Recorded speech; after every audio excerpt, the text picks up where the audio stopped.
Welcome to the Teaching Journeys podcast, hosted by Dave Roberts. Humanity possesses a unique skill, the ability to pass knowledge from one generation to the next. This podcast embraces that ability, offering learning opportunities through conversations with extraordinary guests. Dave aims to leave a positive mark on individuals around the world. So before you dive into today's episode, please share this podcast with your network, including friends, family, and colleagues. And please consider leaving a rating or review. Your support makes all the difference.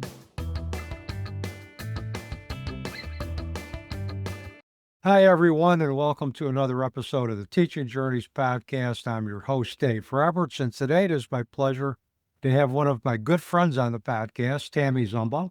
Tammy is a licensed clinical social worker who works with people on an intuitive spiritual level. Together, she collaborates in navigating her clients' journeys. She combines energy medicine and energy psychology, specifically acupressure tapping, into sessions. She specializes in the guidance of empaths, light workers, and highly sensitive people. Tammy's goal is to help validate all who seek her wisdom, support, and tools to help them navigate the world. She teaches workshops in the area of energy healing, empath self-care, energy psychology, and blending complementary therapies into direct practice modalities. She is also available for speaking engagements. Tammy currently has an upcoming book, When the Line Roars, Answering the Call, which is due to be published, Tammy, from my understanding, August 18th of this year. That's right. And welcome to the Teaching Journeys podcast. This is the second time you've been with us. You were in episode 39. That was the first year of the podcast. And we talked about your work with energy healing, your work with empaths. And at the time you were working on a totally different book, which has now morphed into this book. So we talked about your writing endeavors, your workshops, everything that you do, and also particularly how you discovered the road of yourself being an empath and the challenges of working with other empaths. So we and also the rewards of working with other empaths. So we covered a lot of ground, I think, in that first episode. Yes, I remember we did. And I know today we want to focus on your book. That's been I know that's been a passion project for years. So tell us how your book went from rebellious healers to When the Line Roars. Okay. So it's been quite a journey, as you know, Dave, because you've also published your book in birthing this book. And it's been kind of like being like it's been formulating and germinating for like the past 2 years. Mm-hmm. A year ago, I was on a trip in Guatemala visiting my daughter, and I had an opportunity to work with a shaman while I was there. During my shamanic journey in this sacred space on the Lake Atitlán in Zunana, Guatemala, I was given this information that my book needed to be transformed and that my book needed to reflect something that I had done the year prior during a shamanic breathwork journey, which is where I met my lion, who was one of my totems. And so I was told, sitting in this space with the shaman and with my guides and working with the energy, all of the energies that are there on the lake, which are really powerful like any other portal, that the book needed to shift. Well, it's a whole new book, which I really didn't want to start a new book. And I also at the same time knew that this book, When the Lion Roars, Answering the Call, was needing to be birthed. And so that's how the book shifted. And prior to that time, a couple of years ago, when I was studying shamanic breathwork, and I was in my training, and that required me to spend 2 weeks on a mountaintop in the Smoky Mountains of North Carolina, and also with the energies of the Cherokee Nation close by. I really felt that, energy. And during one of my breathwork journeys, the white lion appeared. And the white lion said to me, "I've come to you in many forms." And one of the forms was through my Great Pyrenees, who I had several years prior. And another form was through the white lion told me through the Leo, or my guide said, through the Leo that we sent you, the blue-eyed Leo, who is, Dave, my wife. And after that journey, I felt the call to get the white lion tattooed on my forearm. So I have the lion, which you could see upside down. I'll show you this way. So this is the lion that I felt called to have tattooed after this journey and to have the lion with me. So that's how the book morphed and really changed into the current book that's going to be released on August 18th. What does the lion signify for you as a totem animal? What are the characteristics that you've embodied with the white lion that have helped you to continue to move forward in your own journey? So the lion to me means courage, means bravery, and also hearing the call. 10 years ago, I was on another journey in South Africa where I was able to be in a lion sanctuary, and it was a sanctuary of like where they had been rescuing white lions.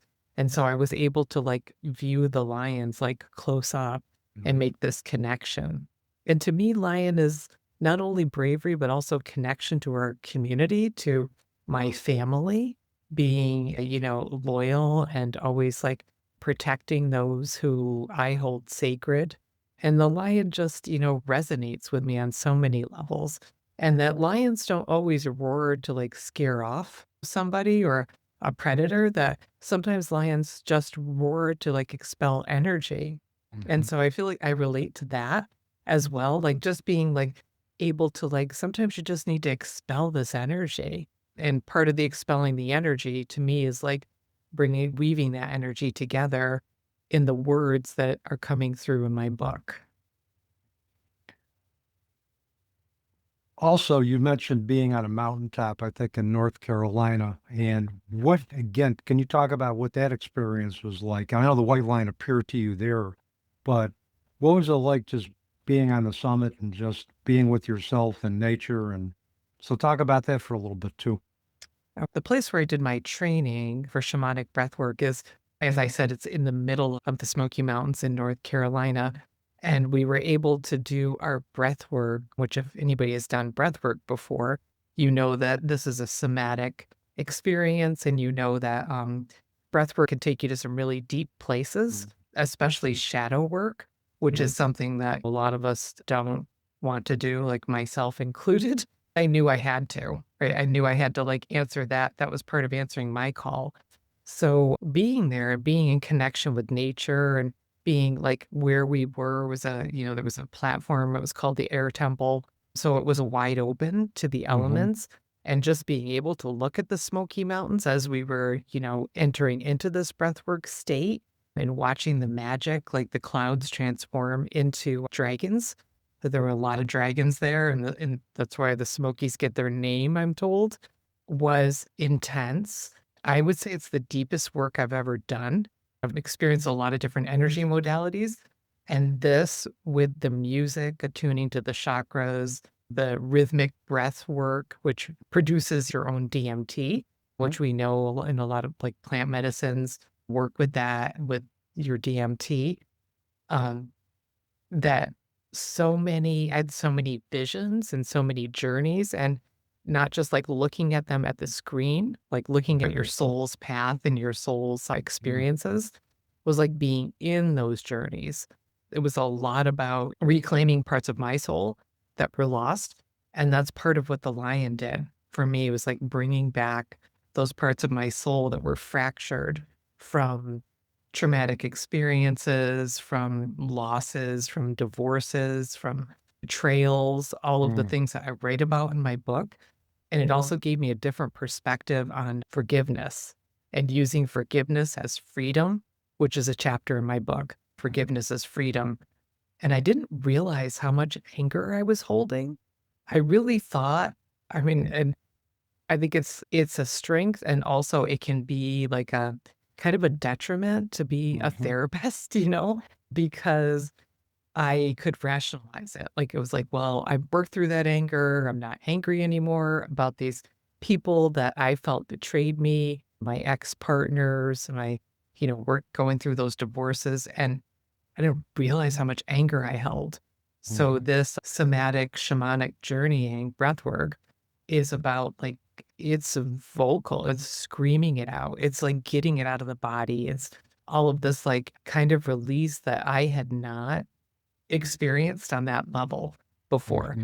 And I needed to, and which is exactly why I was avoiding it, because I knew what was coming and I didn't particularly want to do it. And also knew I had to like walk through that fire, literally, which was also part of that experience, was doing a fire walk. So it was all of that. And that's where the book, started to be born. Yeah, I mean, you talked about shadow work. If you're doing shamanic breath work, or you're doing shadow work, shamans, they have to get in touch with the darkness. I mean, I think, a shaman's death, and I Right. think that's a Native American culture where, as part of the ritual to become a shaman is really literally putting a hole in the earth, covered and in darkness, and he basically endures all kinds of abuse. And if he tries to get out of the hole, he's put back in, and he's basically forced to confront his darkness. And the shadow work is probably the most intense work that we're going to do. It's the work that we would probably choose not to do, but it's the work that we need to do. Right. And also with breath work, I know it puts us in an altered state as well, so it can heighten our intuition. So it sounds like you had a series of very serendipitous experiences that have gotten you to this point with the book, which brings me to my next question. I know you've alluded to some of the content in the book, but for our audience, what is the book about? What do you want readers to take away from the book? My book is part memoir and it's part self-help. And it's really about connecting to your totems, like finding your totems, which some teachers or some people that I've studied with will suggest that maybe you have more than one totem, which I do believe that you have more than one totem. Like, I know that the lion is, for me, my primary totem, and then I have many other totems that come in at different times during your life. So my book is When the Lion Roars, that the lion is my totem, and it doesn't necessarily have to be your totem. Probably won't be your totem. The lion is symbolic of whomever your totem is. So your totem, like I know for you, Dave, like your totem is the raven, right? The crow. That other people will find their totems. So my book is about how to find your totem, like, and why that's helpful for you to be able to navigate through your journey through this earth walk that we're all on. So finding your totem, when the lion roars, that's the roar of your totem, the call of your totem. And then being able to answer the call. And the call is your spirit's walk. The call is your soul's journey. The call is like, we all come here, we all incarnate to the earth for different purposes. And this is part of our earth school journey, is to find out what our purpose is, and then to carry out that soul work if you choose to, because it's always your choice. So really, I wanted my book to be able to inspire others through my personal stories, and then to be able to use some of the tools that are in my book through all of the all the different modalities, the energy medicine, the energy psychology, the Reiki, the breath, compassion key, all of these different modalities that I've used along my journey and my path, being able to use some different medicines, like the medicine of cacao, which is something that I was also had already been a regular cacao drinker. I don't know what you would call it. I already had a practice of sitting with cacao. That's what I would say. Before going to Guatemala. And that's sacred, used by the Mayans. We sat through a fire ceremony. It was a 4-hour fire ceremony that was beautiful and also included cacao. So in my book, I'd like to introduce the different modalities. I am introducing that, talking about who is your lion, who is your totem, how to find your totems, how to tap in to that energy, the energy of nature, the energy of your guides, and then using that energy and that guidance to help you find your call and Mhm. answer your call. Mhm. And it's not that linear as with any, like with our earth walks that are not linear. Oh. It's not like, oh, okay, I find my totem, then I'm going to access that energy of my totem. I'm going to now I know my call, and I'm just going to answer my call and step into my work. If it's for me, part of it is writing this book. Or maybe for you, it might be like also writing a book or teaching or stepping into like leaving corporate, like a Mhm. corporate job and going into like your spiritual expression and your spiritual like offerings in this world. And so there's a lot of things in the middle that are in the book as well. Mhm. Yeah, it's just not those 3 or 4 steps. Mhm. How does one find their totem? How do they know that a specific animal is their totem or their spirit animal? Okay, so paying attention, like one of the ways that you find your totem is by just paying attention to signs. I'm big in my work, and I know you are as well, Dave, and like Mhm. looking for the signs. Like this morning on my walk, there was a crow cawing at me, and I take that as a message. Mhm. Stop and talk to the crow, and I say thank you for the message and the blessings on my journey. So paying attention to who and what comes to you in nature can be one way of like finding your totems. Also, I find that totems don't always come through nature. Sometimes they may come like other ways. You might see something in a book. You might see something on a billboard that you drive by. For me, I know when I was like delaying writing my book because it's vulnerable and putting myself out there and being visible, and I was maybe like avoiding some things. I walked into the grocery store one day and there was this giant cutout of a lion, which I thought that's kind of weird. Like there's my totem like in the grocery store saying, "Get your book done." That's the Mhm. message that I took from it. So through nature, through different signs, totems will sometimes come to you through dream states and through meditations.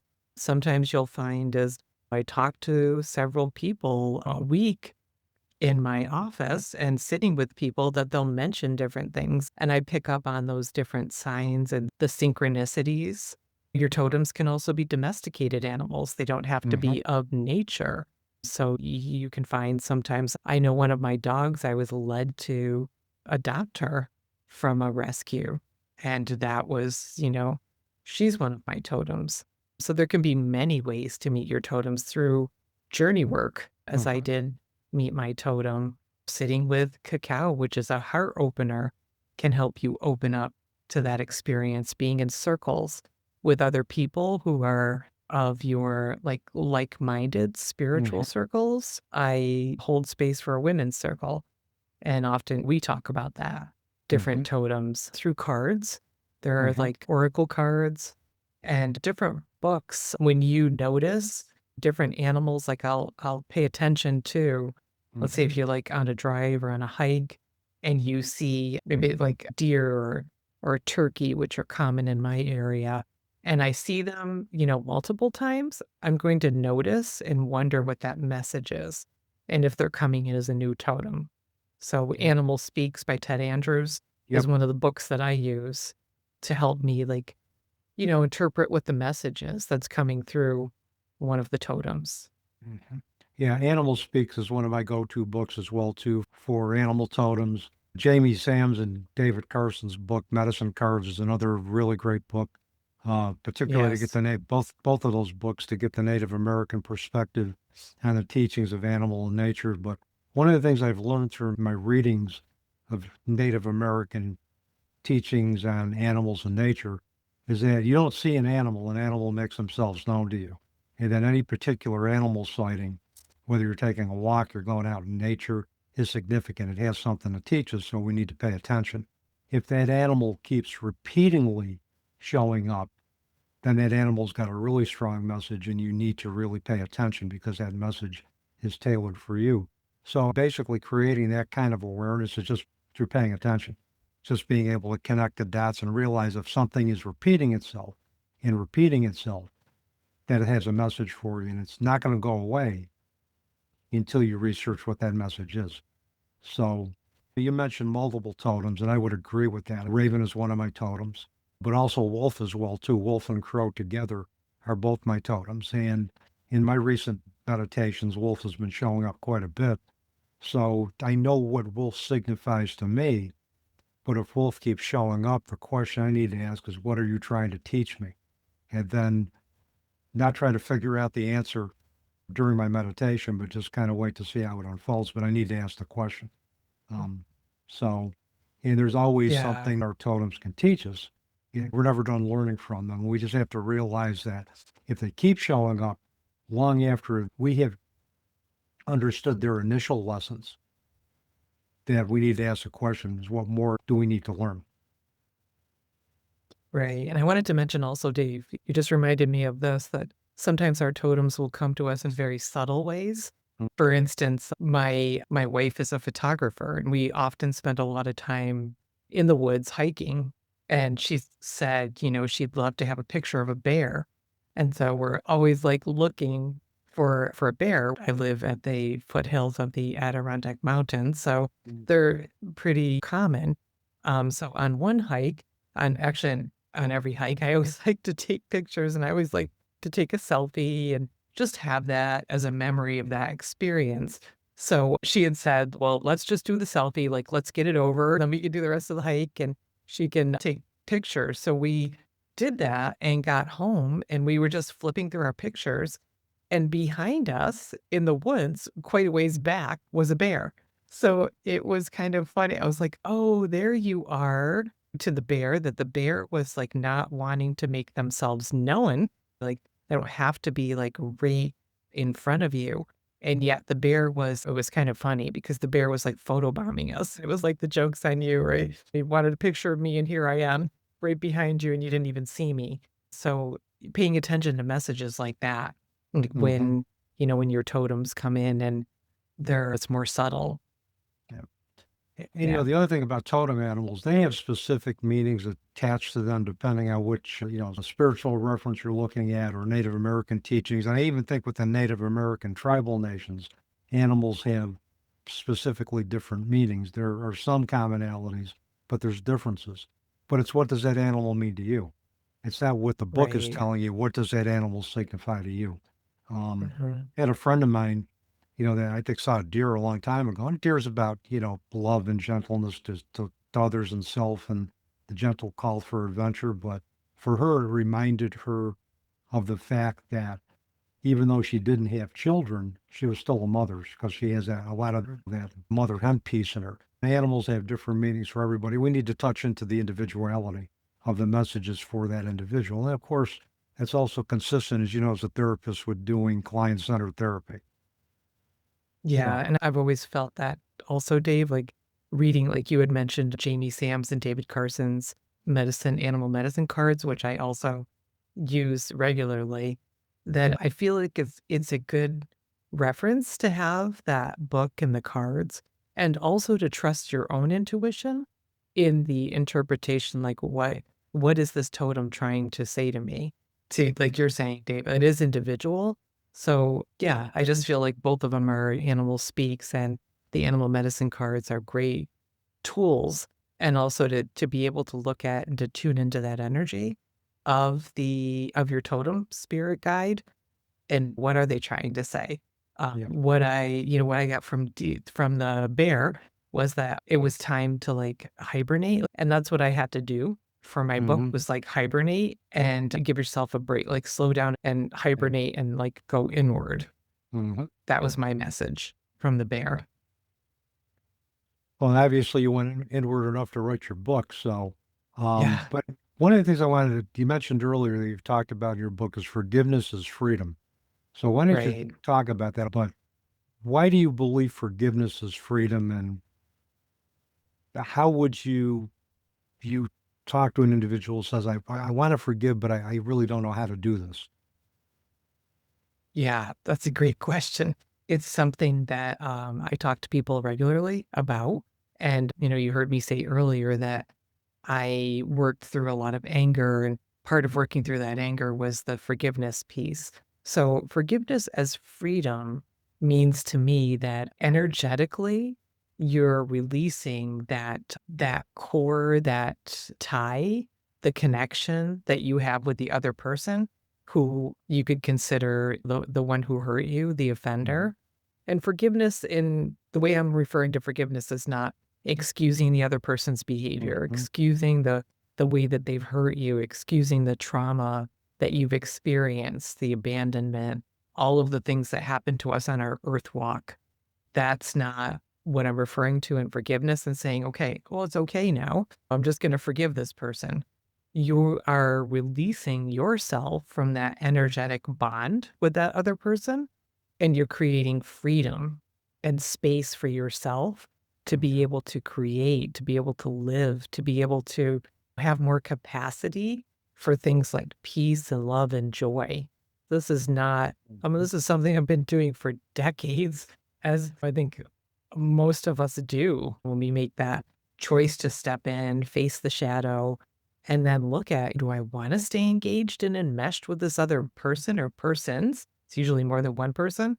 And anger is so potent. It's such a potent energy that you can use with, you can use that anger and that passion toward other things. So it's really a choice.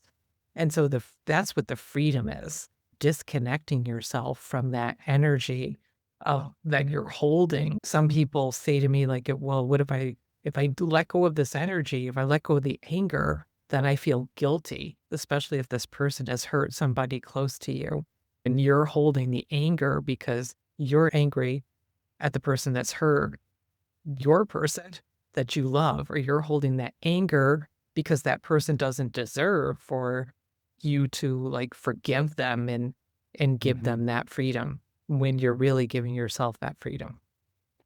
Yeah, I've always believed that forgiveness is more for ourselves than it is for anybody else. And it does take decades to forgive the indiscretions of those individuals that have, that we believe have victimized us. I know it took me decades to forgive my father for leaving me when I was 5 years old. It took me decades to forgive my mother for overprotecting me after my father left. But understanding the context of my father's history, work with a shamanistic holistic practitioner, which helped me put the dots together with a past life experience that explained to me very clearly why my mother was overprotective. That kind of work put the dots together, gave me context, and allowed me to forgive both of my parents for the decisions that they made. But I was 60 years old when that happened. But you're never too late. And the journey of lifetime is relative anyway. So at 60, I found peace and understanding with both my mom's and my dad's actions. I mean, I found like in my 6th decade as well, it sometimes I say like, well, it took me that long. Like that's a long time to go through all of this and then work through to your journey, and part of your call and my call, like living your truth, which for me was realizing and coming out that I am a gay woman, that I am not heterosexual, and I'm not straight, and that for me to like answer that call and to be able to like work through all of this past trauma with other people, that I needed to do that before I got there. And through the breath work, which is of course like past life, working through past lives, and part of the forgiveness piece gives you a different perspective, gave me a different perspective, like allowed me to look at these people who had hurt me, who had traumatized me as souls who really had damage as well. And doesn't mean that it's okay what happened. And it doesn't ever mean that people that hurt you and abuse you, that it's okay because they have these experiences and that they're damaged souls. It just gives you a different perspective, gave me a different perspective to look at these people. Yeah, when you take a look at soul contracts, I mean, we all contract to engage in specific relationships with each other, primarily for the evolution of our souls. And a lot of times the relationships that we contract for are adversarial. There's some that are based on power and submission, others that are based on infidelity. I mean, you name it. But it's hard when you look at it from a human perspective, is that how can we contract for these experiences in this lifetime? But it isn't us that's contracting. our souls are contracting, and but the soul contracts with is also in terms of the physical form. It's going to do these relationships, and whether it's male, female, brother, sister, husband, wife, wife, husband, husband, it doesn't matter. It's what the soul contracts for. The physical form is secondary to that. Right. Yeah, it's true. And sometimes it's hard to understand those soul contracts, right? Because we don't remember them. It's part of like when we reincarnate. And I talk a lot about this in my book in the chapter on Earth School.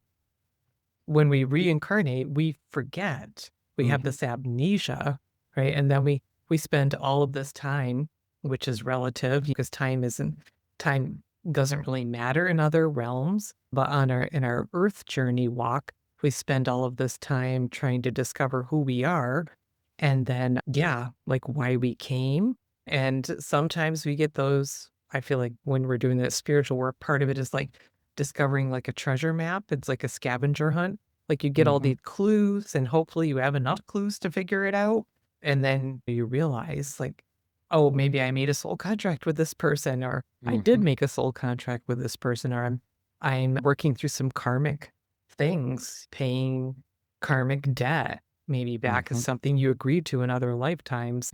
So I think for me personally, it's been a relief to say like, oh, good, like I don't have to come back in the next lifetime and do this again, that it's over.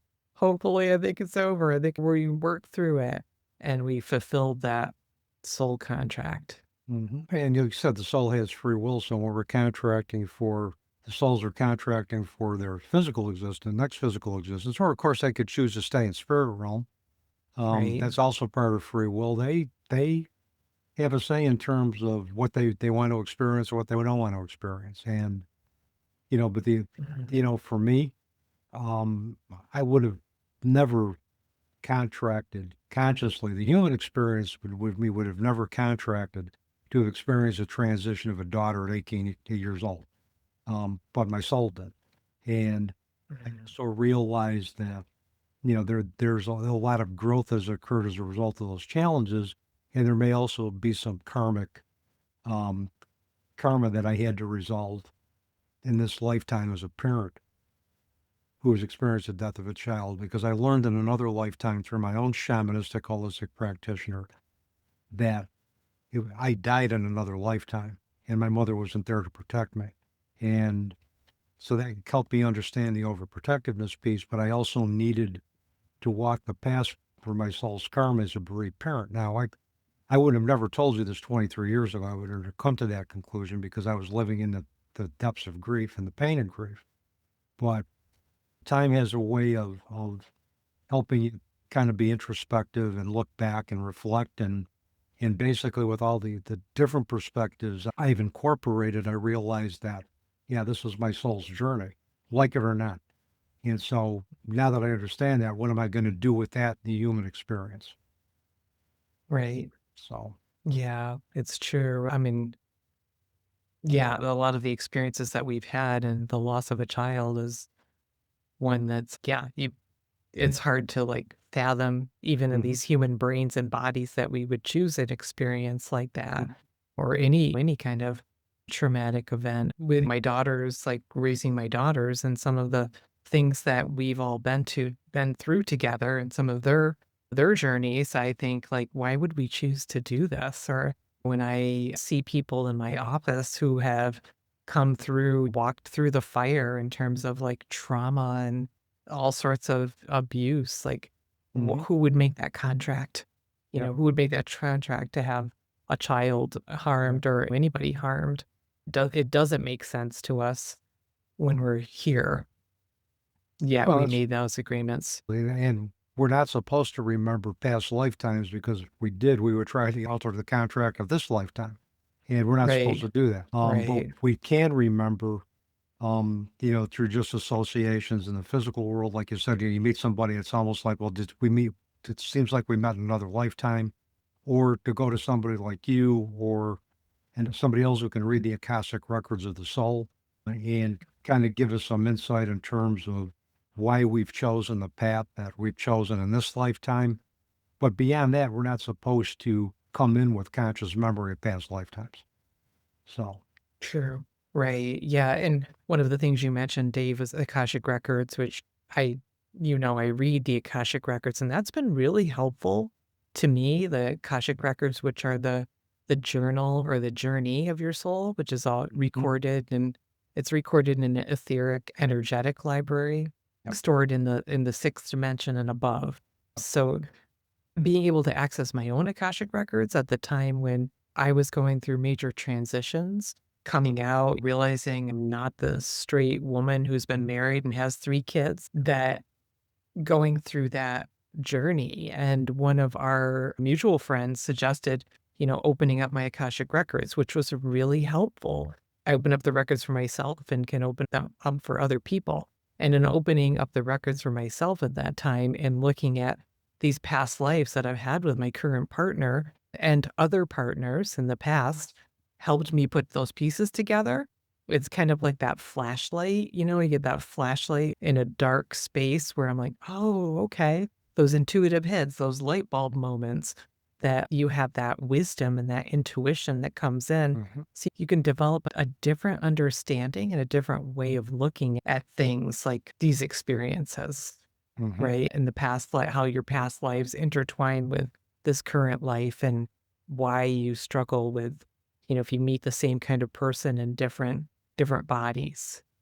Tammy, you've left us with so much good information today. I'm excited about your book. I'm anxious to get my hands on a copy of it so I can, read it further about your journey. But for me, the best books are very much, very in detail memoirs coupled with the practical strategies you've learned as a result of your own life challenges and as a result of your own work and as a result of your work with clients. So I'm very much looking forward to it. And I know you got a cover. You got to show the cover. That's for your I book. do. You So got I'll show Yeah, this is for those on YouTube. I saw the painting that is my cover of my book. As Dave mentioned, the book will be released on August 18th. It'll be available on Amazon and also on Kindle. So this is the cover of my book, When the Lion Roars, Answering the Call. Yeah, that cover is stunning. Now, who did the cover again? Yeah. Was this your niece that So did this? this was my niece that painted this cover. Her name is Megan Hill. So Well, I think she did a great job interpreting the book. yeah, you tell her when you talk to her, that's one of the more stunning covers I've seen in a long time. So she really outdid herself. I will. So, make Yeah. sure you tell her. So, Tammy, if you're going to leave us with one thing today that you want our audience to remember, what would that be? Trust your wisdom and trust the guidance, like your internal guidance. This is really, it's difficult to do. So just trusting your wisdom, trust your guidance, and just allow yourself to live that expression. Like, take the risks, be vulnerable, take the risk to be visible, and take the risk to be yourself, being that lion, being brave, listening to your totems, and step into it and allow yourself to fully live this life experience, this earth journey walk. It's great advice. And I think that advice, if we can follow it, will give us a lot of freedom to grow into ourselves. So thank you for that. You're welcome, Dave. And Thank you for having me. my last question, people want to purchase your book. They want to contract for you for therapy services, have their Akashic records read. It's the best way for them to contact you. You can access my website, which is tammyzumbo.com. And you can, find all of my contact information there. And my book, again, will be available on Amazon as well as Kindle. And I'm working right now with some bookstores for it to be available in those bookstores as well. Yeah, it's important that we give, local bookstores, locally owned bookstores, the business as well, too, because they do good work. They make a lot of contributions in our community. They hold author talks regularly. So I think it's important that we support them as well. And so, Tammy, with that, thanks for just a great conversation today. I truly enjoyed it. And I know we're going to have more. Thank you, Dave. I appreciate you having me on again. You're welcome. And with that, that's a wrap on another episode of the Teaching Journeys podcast. I'm your host, Dave Roberts, wishing you peace.